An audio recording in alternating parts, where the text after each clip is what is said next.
بسم الله واللهم صل وسلم وبارك على سيدنا محمد وعلى آله وصحبه أجمعين. هنعمل مع بعض وصفات في القلاية وأقول لك إيه اللي أنا يعني لاحظته من استعمالي للقلاية في الفترة الصغيرة دي.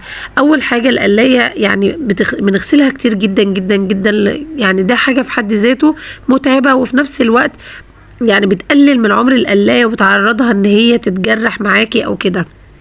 فهنا ورق الزبدة تقدري تجيبيه وتحطيه في القلاية، هينفعك قوي.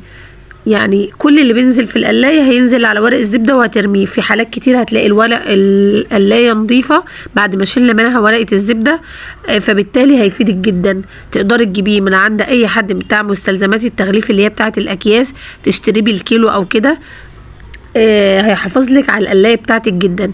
هنا بقى وصفه الكبده بالرد عملناها ازاي. جبنا الكبده بتاعتنا، عصرنا عليها ليمون وحطينا عليها ثوم مفروم، وحطيت كمون وكزبره وسنه شطه وملح، وقلبتها فيهم وسبتها شويه. بعد كده جبت الرده، شويه رده، يعني مثلا لو حطيت معلقتين رده احط معلقه دقيق عشان الكفر ده يمسك في الكبده وما يقعش. طبعا بتبهريه برضو بشوية ملح وشوية توابل زي ما انت حابة، وتقدري تحطي برضو بصل بودر وتوم بودر والكلام ده كله في الغلاف من بره. وتتبلي الكبده بتاعتك وتحطي ورقه الزبده وترشيها بالزيت وتدخليها. الكبده ما بتاخدش وقت خالص. لو قلتلك ان هي بتاخد مثلا حوالي 8 دقايق، يعني 4 دقايق على الناحيه دي و4 دقايق على الناحيه دي. وده البانيه، انا بوريك ان البانيه بيطلع طري اهو. في ناس كتير اللي البانيه بيطلع ناشف، البانيه طالع معايا طري اهو. ليه بقى؟ لان ما تعليش درجه الحراره قوي في الاول، يعني خلي درجه الحراره بتاعتك على 160، وبعد كده علي في الاخر دقيقه او دقيقتين لو عايزه تاخدي لون. كمان ده شكل ورق الزبده، بقولك ان ده شكل ورقه. انا بقص منه على يعني على قد حجم ارضيه القلايه، بقطع حته كده يعني منها بالطول، بتبقى زياده عندي. هنا شايفه الكبده بالرده كانك بتقليها في الزيت، بس انت بتبقاش حاطه لها غير رش من الزيت، رش عليها من ناحيتين طبعا، وكل الزيت الزياده هي بتخرجه. شايفه الورقه ممتصه كميه زيت قد ايه، رغم ان احنا حاطين كميه لا تذكر من الزيت، بس برضو هي بتطرد لك الزيت الزياده. في تكه كمان احب اقولك عليها، اذا طلعت الحاجه منك ناشفه اول ما تخرج من القلايه على طول طلعيها وغطي عليها. كمان القلايه يا جماعه بتبقى سخنه جدا، يعني خلي بالك، لان هي يعني ما تحرق ايدك بتبقى صعب جدا، كانها زي حرق الزيت بالظبط. الكبده دي اخدت معايا بقولك 8 دقايق، 4 على الناحيه دي و4 على الناحيه دي، وطلعت الكبده بتاعتي حلوه وطريه مش مجلده ولا حاجه. هنا بقى عملت فيها الحواوشي. طب انا قعدت افكر، هو انا هحط الحواوشي حوالي لو عملنا الرغيفه عادي كده هتاخد لها حوالي 4 شقات او 5، فانا طبعا لا، انا جايباها عشان اوفر وقت ومجهود وانجز بسرعه. فانا حطيت طبقه من الحواوشي، يعني الورقه دي تحتها كمان طبقه من الحواوشي، حوالي 5 شقات كده من الحواوشي تحت. اقل ما فيها اللحمه بتاعتي هتستوي حتى لو ما خدتش لون، على ما اللي فوق ياخد اللون ويستوي. بعد كده هشيل الورقه واديله اللون، وبكده يبقى انجزنا في الوقت وخلصنا. تقدري ترصي طبقه ورا طبقه ورا طبقه، كل الطبقات هتستوي فيما عدا بس اللون. ندي اللون بس حوالي دقيقه او 2، وبعد كده بتكون الاكله بتاعتنا خلصت بسرعه. الحواوشي فيها طلع جميل جدا. طبعا الطبق اللي فوق في ناس كتير بتحب الحواوشي مقرمش وفي ناس بتحبه طري، انا عندي النصين. يعني شايفه هنا بقولك ان في طبقه تحت اهي، الطبقه اللي تحت تكاد تكون استوت مع الاولى بس ما اخدتش لون. هنيجي نشيل الاولى بتاعتنا كده زي ما انت شايفه. اللي حبه مقرمش طبعا مش هيغطيه، واللي حبه طري الاول ما هيخرج وهو سخن غطي عليه كويس، هيطرى معاكي تاني.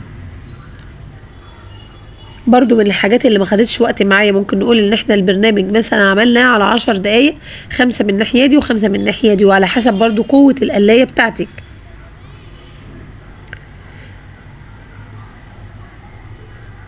نقدر نرص طبقات كده، يعني مثلا نرص لنا على حسب برضو الحجم بتاع القلايه. تقدري ترصي مثلا 3 طبقات، كل طبقه مثلا فيها 5 أو 6 شقات من الحواوشي. زي ما انت شايفة الطبق دي فيها حوالي 5، هخرجهم.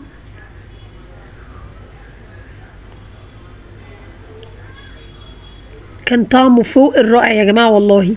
بس انتي هدي درجة الحرارة، ومنين ما تحبي تخرجي الحاجة علي درجة الحرارة. اخر دقيقتين اديها مثلا على 200. دي الطبقة الاولى. بعد كده هشيل الورقة بتاعتي، يكاد يكون يعني انا حاطة معلقة سمنة كبيرة تعتبر اتطردت في الورقة، خرجت كلها في الورقة.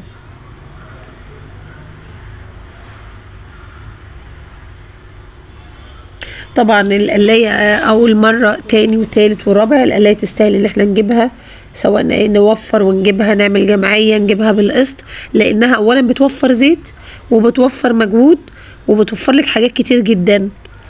يعني لو اي عروسة بتجهز يعني استغني عن حاجات كتير وهاتي القلاية، لانها حرفيا هتنفعك جدا. زي ما انت شايفة دي الطبقة اللي كانت تحت، هي شبه استوت بنسبة 90%. هنديها احنا بقى نقلبها على الناحية اللي تحت، لان الناحية اللي فوق بتقرمش بسرعة جدا. الناحية اللي تحت بتبقى سميكة وبتستوي اكتر في العيش عشان اللحمة بتاعتنا تستوي طبعا. هنا المروحة دي ما بفتحش بقى لما المروحة دي تخلص، ده معناه ان خلاص تقدري تفتحي الباب. تقدري تفتحي الباب كده بعد ما المروحة دي تخلص. النوع بتاعها اسمه هنرش، وده نوع ألماني وجايباه من شركة السليمانية. دي شركة بتستورد الأجهزة الكهربائية الألماني والمستوردة برضو. زي ما انت شايفة كده ما شاء الله أخدت معايا اللون. وكل ده يعني هنقول البرنامج كله للحواوشي ده كله هنقول ان أخد معايا حوالي تلت ساعة.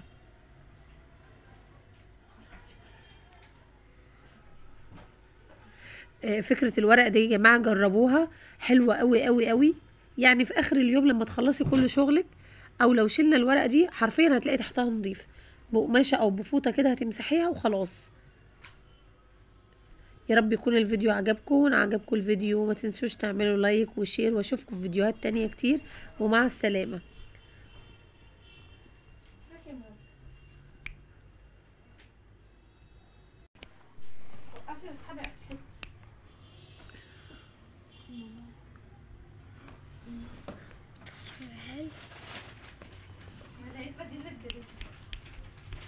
يا بنتي وقفي انتي خلصتي ويكمل عادي. يا ده انتي مقفله مخ. ها؟ واحده شويه. اتفضل. يلا.